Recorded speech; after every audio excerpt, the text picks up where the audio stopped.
Hi, my name's Phil. I like talking about politics and Donald Trump's behaviour since becoming president for the second time, culminating in his behaviour yesterday, the first time a US president has so rudely argued with a guest to the White House and on such weak ground, has created a tricky situation for a number of political leaders in the UK, but none more so than Nigel Farage. In fact, some incredibly interesting news from Canada lays bare the Trump-Putin trap which awaits Farage if he doesn't play his cards very, very carefully. But first, for daily political commentary, please hit the subscribe button to stay notified.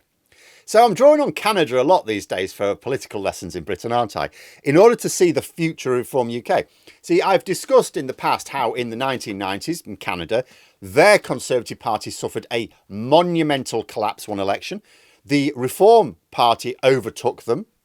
And then over a period of years, the two parties eventually merged to leave a Conservative Party significantly to the right and definitely more illiberal than the one which began. I see the same happening in this country, perhaps even on a shorter timescale. However, it is also possible that Reform UK could just collapse. And Canada has another lesson for us. Voting intention polls at the start of the year, as we prepared for the second Trump presidency, showed the Conservatives riding high and the Liberal Party, currently in government, losing ground badly. In fact, they were in danger of finding themselves in third place behind the New Democratic Party. Remember, this is the Conservative Party which resulted from the merger of their old Conservative Party and Reform Party, right? So then Trump becomes president and instantly launches an attack on Canada, economically at least, but with threats of invasion, which nobody is sure whether to take seriously or not. The Conservative Party were swinging behind Trump and MAGA, just as both Farage and Badenoch did in the UK. Look at the opinion polls now. Have you ever seen anything like it? The Liberal Party, who looks down and out for the next election, have shot up into contention again over a matter of weeks. Not all of those votes have come from the Conservatives either. They've lost ground, but not by loads. Voters have been pulled from the New Democratic Party, which is like a centre-left party, and the Quebec Bloc. In other words, people in Canada right now are suggesting that they would vote tactically to stop the Trump sycophants from gaining power, because they want Canada to fight for Canada, not roll over in the face of a bully. This is a stark warning about what could happen in the UK. Now, the conditions for it don't quite exist yet. In Canada, I would suggest this has been caused by two major factors. The first is the Conservative Party backing Trump. That condition exists in the UK for both the Tories and Reform UK. But the second is that Trump attacked Canada. He hasn't attacked the UK. Starmer has so far managed to avoid this with talk of a tech trade deal and marmalade sandwiches with the King. But herein lies the trap for Farage. Yesterday's events notwithstanding, if Starmer is able to chart a path through the choppy economic waters of Trump's man-baby rage over the next few years, Labour's plans will bear fruit before the next election. People will feel that things are noticeably improving and that their lives are getting better. Especially after a period of prolonged lowering of living standards, people are not going to vote away the government which improved them, especially when they claim to be only halfway through. That's not good for Farage, because if he can't build on his success at the next election, where does he go from there? There's no point in Farage just winning, even if he wins 10, 15 seats, that's no good for him. His major source of strength is the media allowing to claim he's this unstoppable juggernaut on his way to winning power. Now, he doesn't have to win power at the next election, but he has to at least overtake the Tories or at least challenge them in terms of seats won. If you take that away, if he ends up with just a few MPs again, even if it's more than he has now, he'll be seen for what he is, the leader of a bit player party who doesn't even turn up to Parliament that often.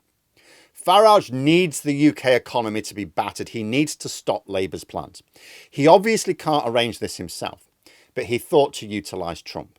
To that end, he's been egging Trump on to sink the Chagas Islands deal, to create a rift between the two governments, to be followed by heavy tariffs on UK imports into America.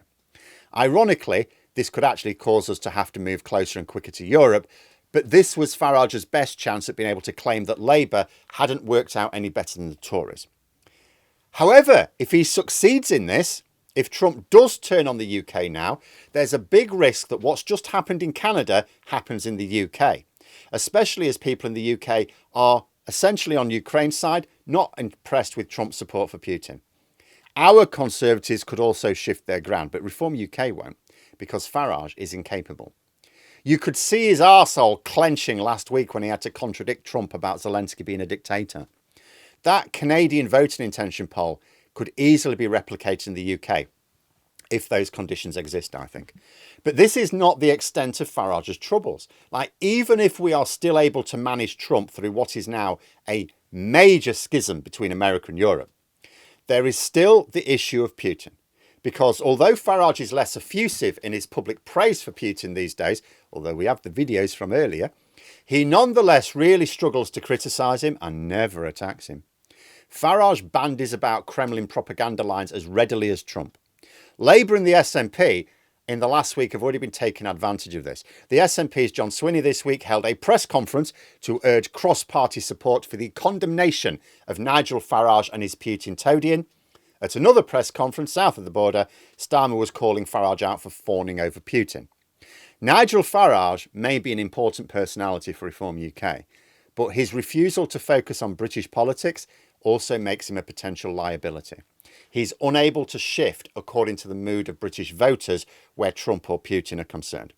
Discretion is the best he can manage in a tough spot. He just tries to say nothing at all, something he's very good at even when his mouth is flapping. Both Trump and Putin represent a major problem for Reform UK now. The polling now is irrelevant. It's interesting, but irrelevant. The general election does not have to be held until 2029. Labour have got a massive majority. There's no way they're going to be forced into an earlier election. Imagine what British attitudes to both Trump and Putin are likely to be by that time. Trump is cutting Putin loose. So Putin and anyone supporting Putin is likely to be about as popular as cholera. But there's two ways in which Trump could trigger that second Canadian factor. The diplomacy could break down. Trump targets the UK, mirroring the conditions in Canada almost exactly. But even if we stay on the right side of him, the government never wastes an opportunity to make clear that we are with Ukraine in their fight. So Trump attacking and abandoning Ukraine might work almost as well as attacking the UK directly, a sort of surrogate version. The political landscape is in flux here. I'm getting the same sort of sense of oncoming political chaos that I had at the start of 2019 when I started building this channel, except this time across Europe. Attitudes are changing. They might change very quickly. And Farage could easily find himself stranded with no route to those voters that he needs to win over. And it doesn't matter whether this happens quickly, as it did in Canada, or slowly. It only has to happen before 2029 and Farage is sunk, dragging Reform UK down with him.